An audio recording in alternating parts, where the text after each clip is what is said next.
Some people spend their whole life looking for what they are meant to do. Others find it at age 15 and never let go. This is What It Takes. Welcome back to What It Takes. We'll walk through the journey of our struggles. Episode 1, we sat with the man behind Gold Bar. That conversation was raw, real, and long. And every minute of it was earned. Episode 2, we are still staying on campus. The same environment, but completely different story. Or maybe. Because here is what I've been thinking since we started this season. The entrepreneurs we walk past every day are carrying stories we've never thought to ask about. Today, we ask. This is Entrepreneur, What It Takes. My guest today has been in this school environment for years. If you've ever needed a haircut around this campus, there's a good chance that you've sat in his chair. He started cutting hair at 15 years old. He has a university degree, Bachelor of Technology, right here from FUT Mina. And after all of that, he still chose the scissors. He has watched this environment change around him. Prices get pushed down, students come and go every 5 years, and he's still here. Still in the same space, but that space looks nothing like it used to. He goes by Sir Clem. Some know him as Oga Classic, but I know him as the only person I trust with my hair. Ladies and gentlemen, Clement John. Sir Clem, thank you once again for doing this. Welcome. How are you feeling about this? To be honest, I feel privileged to share my experience and get to sit and discuss with you concerning what it takes to be an entrepreneur.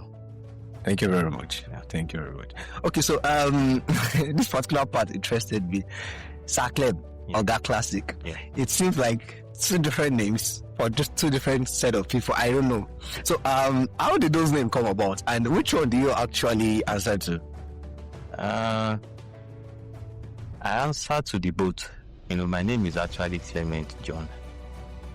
But back then when we were in school, I have these friends. We're like 5. We are, I actually started from Remedial. I think that was 2010. So we are like 5 in numbers, and then funny enough, among the 5 of us, I'm the oldest. You get. Yeah. So I think the next person close to me in age is maybe, I think I'm older than him with like maybe like 4-5 years, I guess. Wow. Yeah. So the rest of them are literally like my younger ones. Yeah. So because of the age difference, they started calling me Sir Clem. So I couldn't reject it, so I just started answering Sir Clem. Wow. And then Oga Classic is as a result of the barbershop. Okay. Yeah. So when I started Classic Cuts. Classic Cuts. Yes, Classic Cuts. So over time, people don't know my name.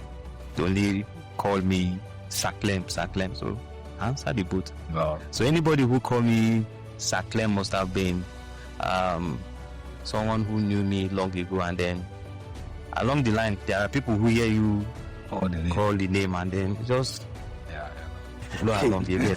Okay, so I think we've gotten that out of the way. We know why those names exist.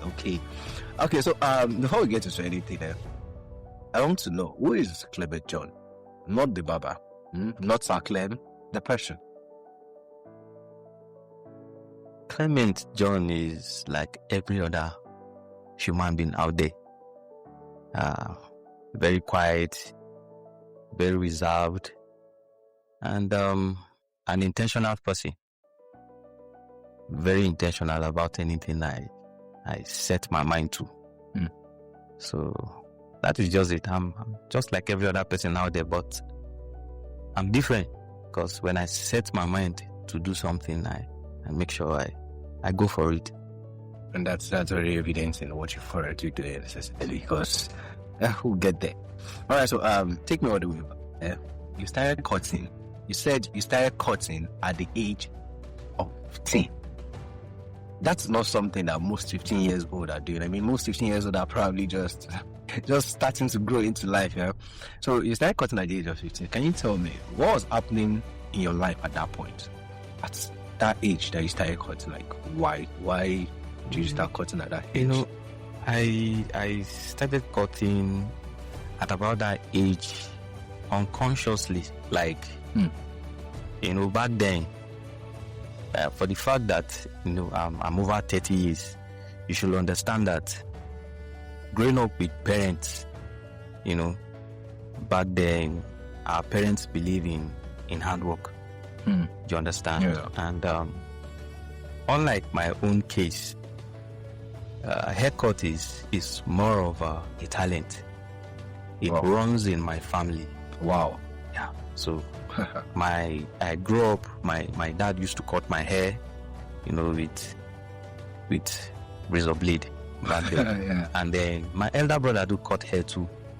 You know, back then, you know, in the village, my elder brother will give you this clean haircut with comb and razor. And then you might wonder if this is actually a razor blade or a clipper. You get. Yeah. So I think I just tried it like that, and then before you know, I was actually cutting my mates in school as far back as then. So like that, that's how the, you know, I just developed myself. Family talent. So it's a talent. That's really nice. It's a gift. You know, not a lot of people get to really put effort into their talents, really. It's a gift. Okay, so prior to this interview, I asked something and you said at the beginning of your entrepreneurial career, you had a video game shop. Yeah. And before the salon.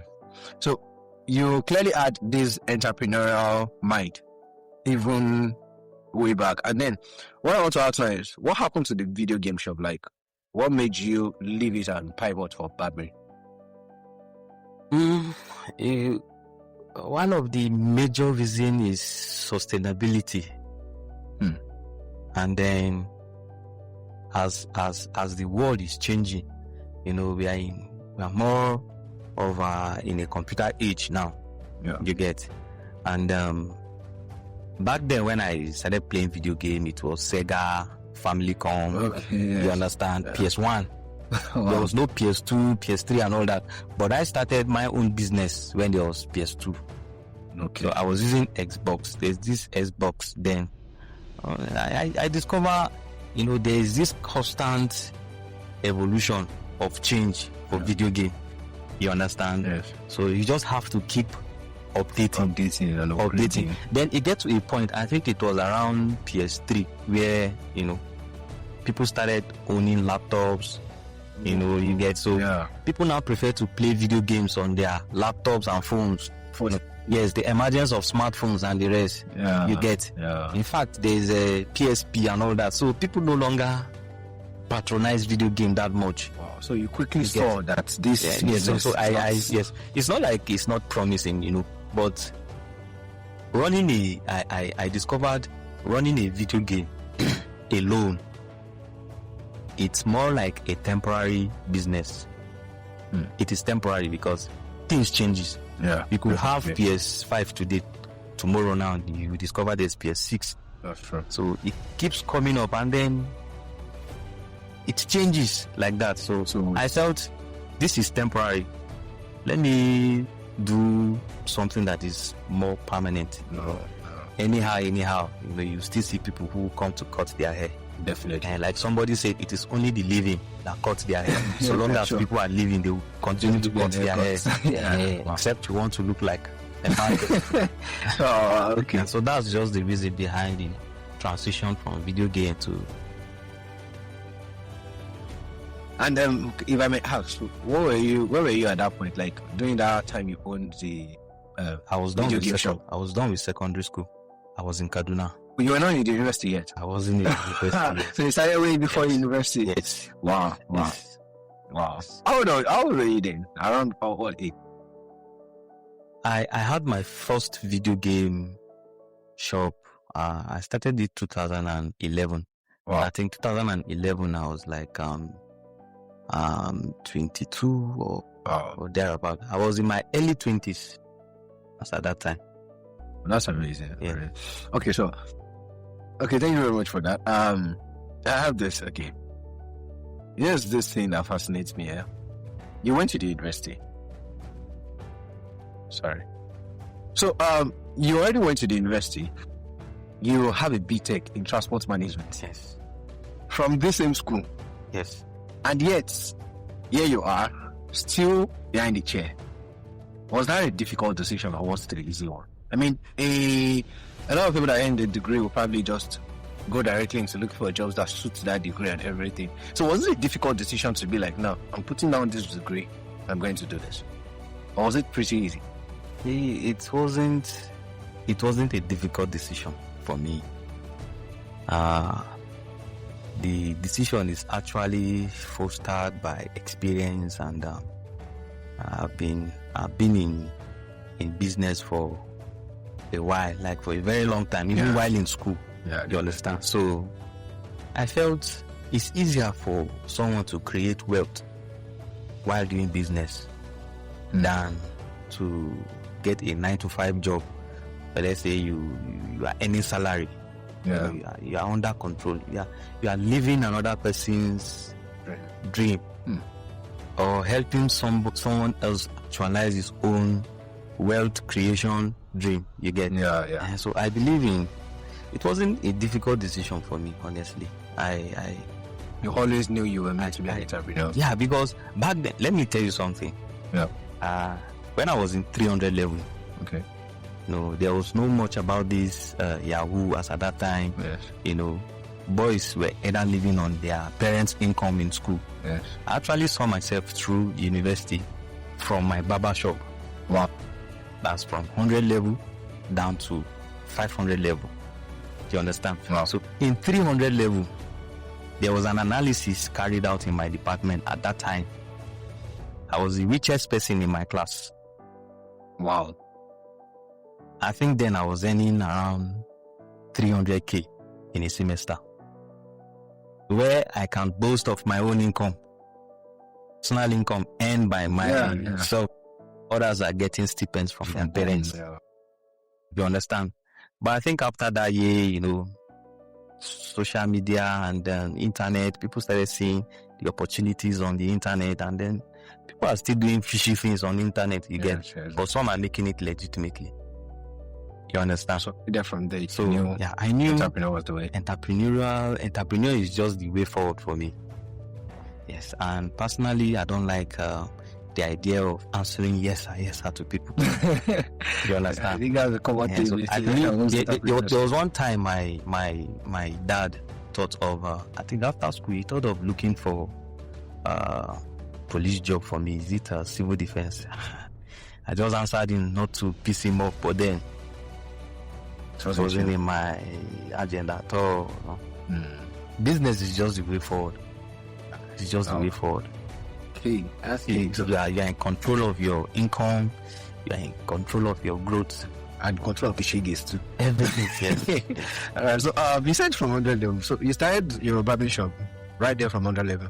100 level. Was it at Dawson's Face? No, not here. I started from Boso. Okay. Yeah.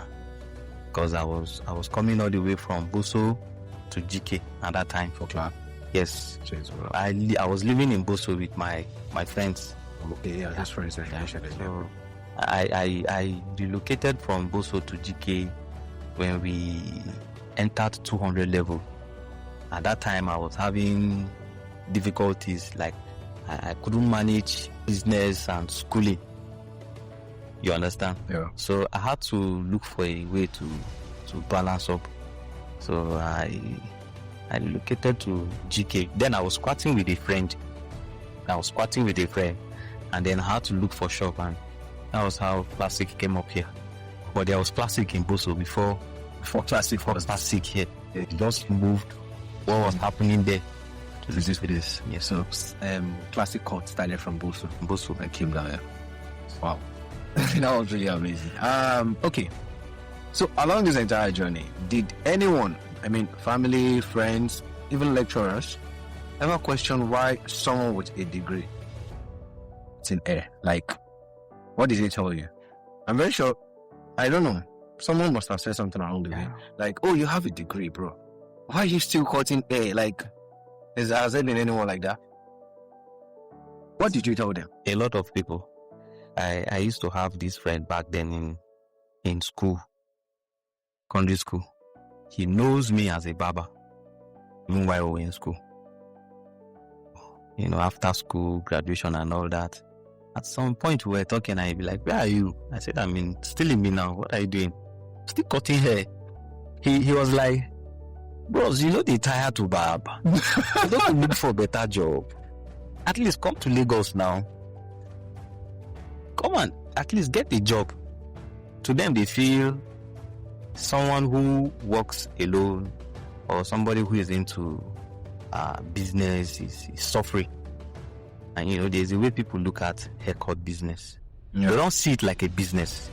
They see it like some layman's kind of like a means of survival, hand job. Yeah. Yes, more like a layman's business or skill.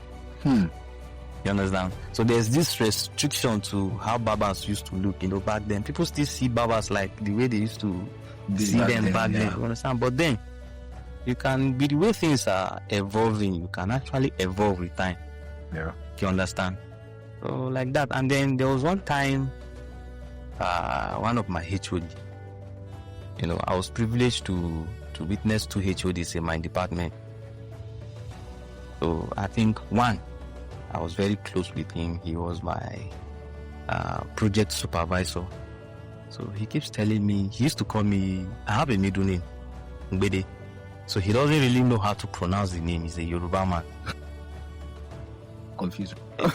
So that's why I didn't include the name. Okay.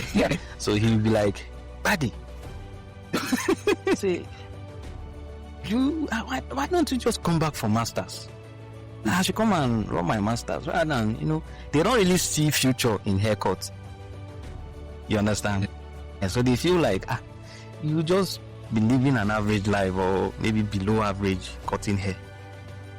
You understand? Yeah. Even the current HOD self in the department used to patronize me time to time because then he was a senior lecturer, but now he's the HOD.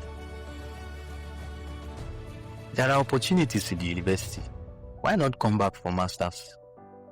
And you know, with the creation of new departments and all that, sure. I can get a lecturing job and all that. In my mind, that's not my calling. That's not what I want to do. Yeah. You understand? Because I will still go back to answering yes sir to a whole lot of people. Yeah, which is something it's not something I don't want. Okay. All right, but at the end of the day, do you think that the degree changed you as a barber? I mean, you prior to the degree and you after the degree, did it change how you see the business? Of course. You know, let me tell you something. Those days when I was growing up and cutting hair, my scope of the business is limited to how it was back then. Like, you see every barber in my area back then, they are just living below average or just average life. More like they are feeding from hand to mouth. But the degree actually affected my scope, the way I see haircuts. For some people, it's just a handwork. You get. But for me, haircut is business. Then, if it is business to me, then how do I make it sustainable? You understand? Yeah. I had to view it the way, you know, it's more like supply and demand. You get?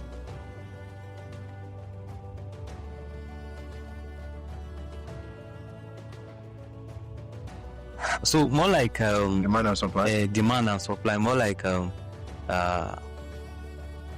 you see people coming to cut their hair, and then they ask you, "Do you have this? Do you have that?"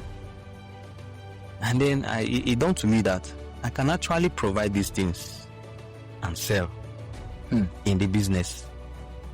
So that calls for expansion. You understand? I cannot just be cutting hair alone. Yeah. So people come and ask for hair accessories.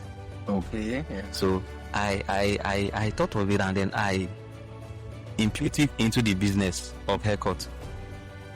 You understand? Yes. And then over time, I also discovered that if you are an entrepreneur, there is a limit to how much you can make if you work alone.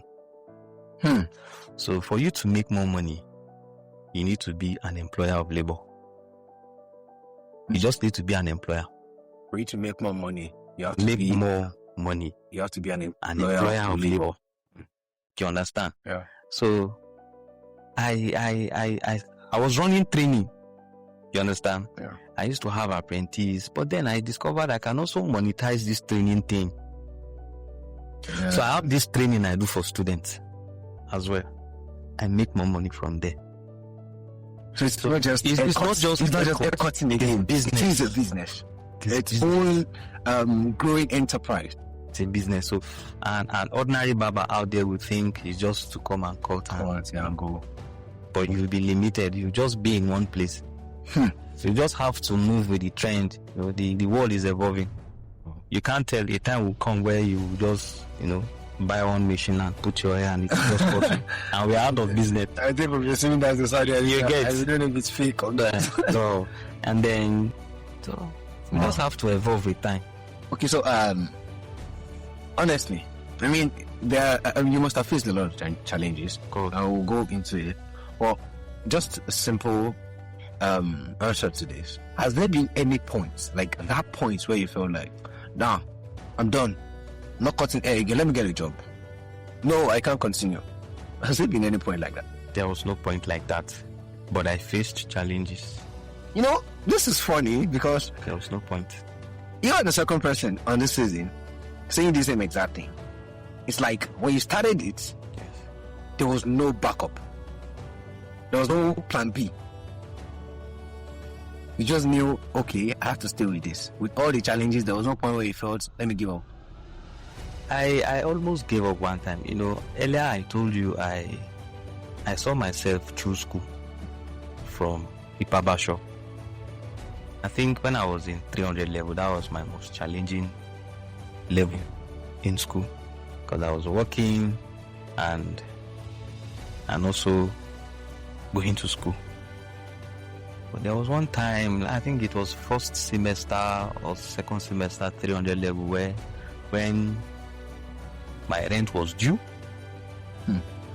That's my house rent, my shop rent, my generator in shop was not working. I had 2 bad clippers. Then people don't really believe in wireless clippers. They feel it is fake. But that's what we are using now. So I don't even have money to buy clipper. School fees, a lot of things were just down like that. You understand? Yeah. So one time I was just, all the people I was calling at that time were like, things are difficult, they don't have money. I just want to, at least, let me get one thing on track. I'll figure out the remaining things. You understand? Just like that. But somehow, I had someone who actually lent me money. So I used it to buy generator, and I managed to fix one of my clipper. The rest is story. That I hope I came that, and then it's growth all through. Wow. Yes. Wow, that was nice. Okay. I think I'll sat in your chair a couple of times. I mean, I don't even barb my hair anywhere else in the school. That's it. But and I think we've spoken about some things. If at all, I believe we've spoken about this environment. I mean, when we talk about this environment that you operate in, students have a budget and they want the best cut for the least money. Yeah. The locals too, same thing. And then you've been dealing with that entire dynamics. Students, locals, different price quotations. And the funny thing about your business is that there's no price standard. There seems to be a price standard. I think you guys have an organization, but certain shops can just decide, okay, they can lower their prices, and you understand, there's that monotony over price. So you've been dealing with that for almost 20 years, having to manage your price just to make sure you have the demand? You get.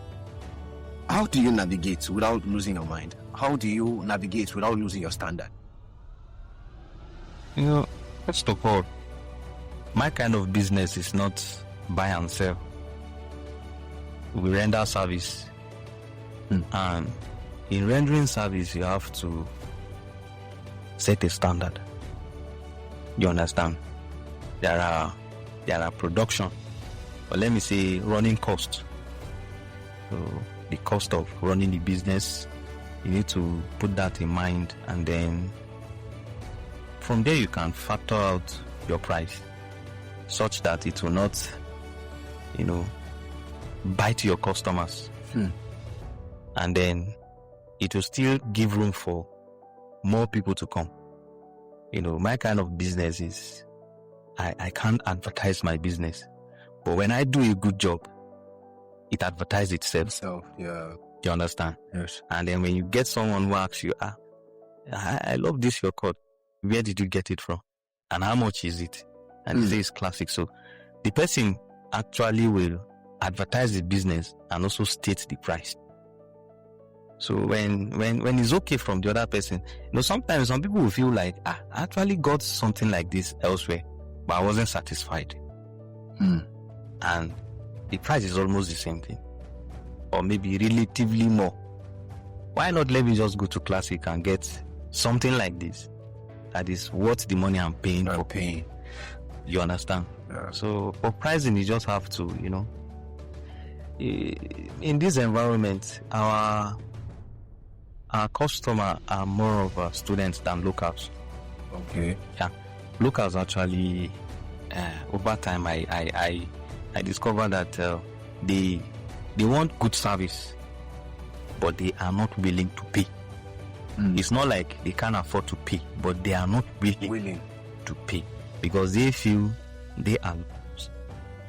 It's an entitlement. So you're in my land, so you should just, I'm not like students. I don't have money like students. You understand that kind of thing? But students who actually understand the quality of service they get, they pay without complaint. Wow. They pay. Wow. Okay, so if you were to go back, what would you say was the most frustrating thing a customer has ever said to you about price? Frustrating? Yeah. Or someone has really said to you about the price of your products, like price of your hair cutting.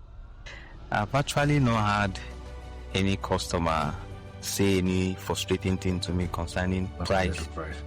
They can only complain that your price is expensive. But then I make them understand that if they go out there, go to another place. Sometimes I even refer them to other places where they will go. If they think my price is high, then they should go there. So I am always, my pricing psychology is just, I try to be in the middle. Okay. Not too high, not too low. Affordable for everybody. Yes.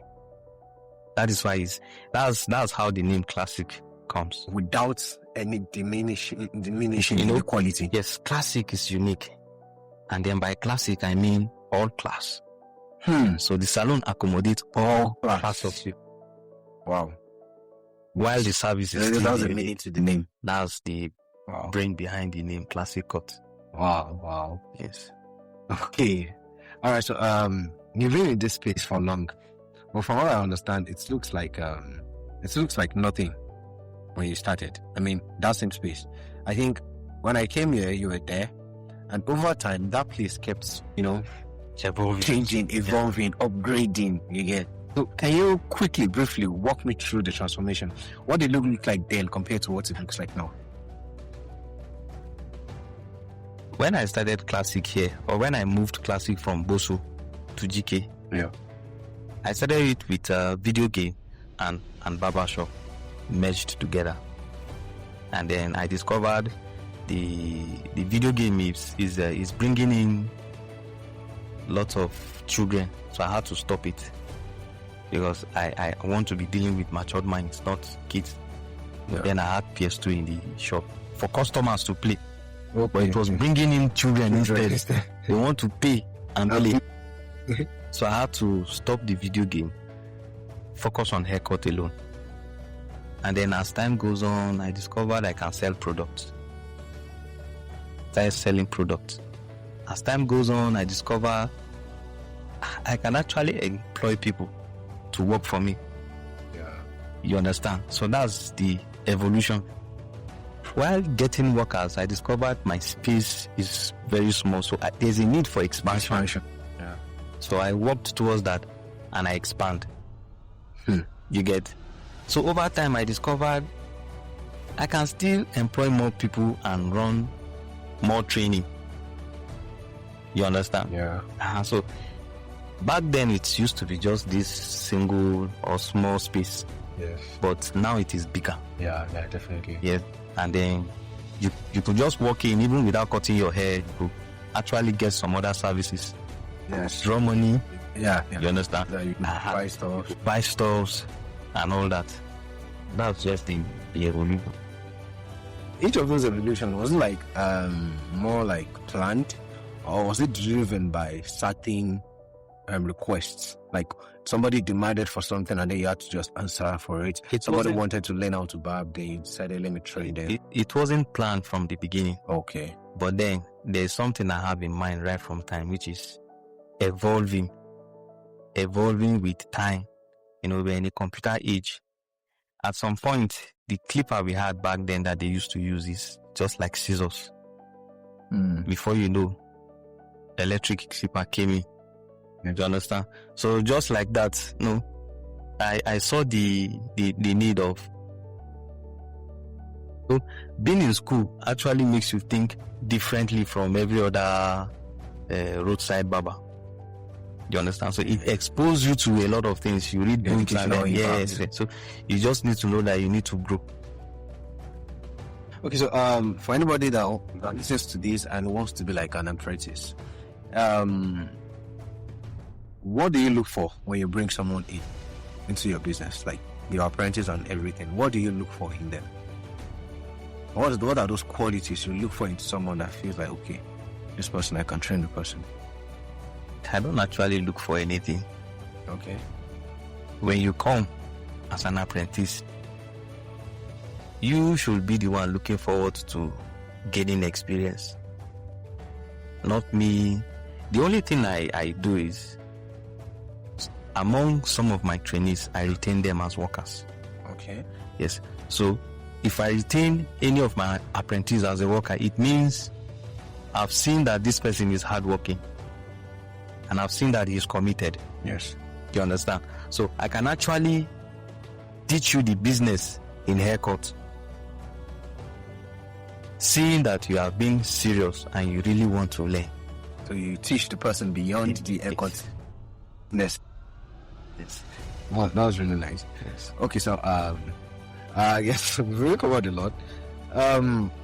Now, I would like to ask, what was a bad day? I mean, a bad day look like for you? Not the business, like you personally. How do you carry it? When there's no business, there's no work. There's no work. Bad day. Yes. A bad day for me is when there's no job. When I come to work, there's no job, is a bad day for me. Yes. But there are days like that, you just have to, move on regardless. Okay, so you were saying something earlier on about the way the society and people look at the barbing profession. So I would love to ask, has there been any moment where you felt genuinely disrespected? Like the way someone looked at you and what you do? And what would you like to tell anyone out there that is currently barbing and is feeling that same way? Yeah, along the line, people will actually look down on you. Yeah, like, an average barber, when you see an average barber, he doesn't dress extravagantly. Yeah. Even if he makes a reasonable amount of money. You understand? Yes. Except you are trying to portray some certain kind of picture. Maybe with the aid of social media, you want to, more like market yourself. You could actually give people what they want to see. Yeah. You understand? Well, it's discouraging where some people will see you like every other barber out there. They'll be like, get a better job. They don't really respect barbers in this part of the world. They feel if you're a barber, your income is limited. You can't grow. You can't really be a millionaire from. Imagine for a service everybody uses. Yeah, so it's normal. But then if you actually see a future in the business, you just have to, pursue it regardless, no matter what people say. Let's continue your own thing. Yes. At some point, we're making some hundreds of naira. It grows to 1,000, like that. Keeps growing. There are bad days, but then what most barbers do not understand is when they render service and make money, they spend the money. But if you want to grow, you have to put your income back into the business. You have to grow it. Yes. So you keep growing it till it gets to a point where it sustain itself. Like I'm talking to you right now. The business is running. You're not there. Yes. But at some point I can't live. Yeah. You understand? Yeah. So when you grow your business to a level like that, at least you will be rest assured that all you need to do is just go and supervise and other things like that once in a while. Yeah. Oh. Wow. Okay, so I don't mean to pry now. Yeah. Sincerely, well, I'd always love to ask this question, and even for a coming episode, I would always ask this question. Okay. I want to ask about the financial side, not anything deep, and I want you to be straight with me. At what point? We don't have to mention a figure, but at what point do you feel like, okay, this is actually sustaining me? Like, genuinely, barbing is taking care of me, and I can make I can make a company from this. When I was convinced, it's not like I did not know, but my point of conviction was when I was serving. Yes, during my NYC. I served 2020. So we were the first set of core members. So they started paying us 33. They started from our head. Okay. You get? I think now it's 70. It's 70 something now. Yeah. So at that time, while others were waiting to get 33K, by the end of the month, I was making that amount and more in a week. So that was when I was convinced that this is it for me. That's the point of conviction for me. In fact, I think that 33, there were some states at that time, they were still paying 20-something, 18,000 minimum wage. But core members were collecting 33,000. Do you understand? Yes. So when others are waiting to collect 30-something thousand, I was already making it in a matter of few days. Oh, yeah. Oh. Okay, and if I may ask, where are you now financially? Like, not in numbers, but in feeling. Are you where you want to be, or you still? I know you say that. Okay, I think I need to refer that because you're an entrepreneur. Basically, they're always chasing more. Yeah, of course. Do you feel like right now you are where you like at the moment? I'm not where I want to be.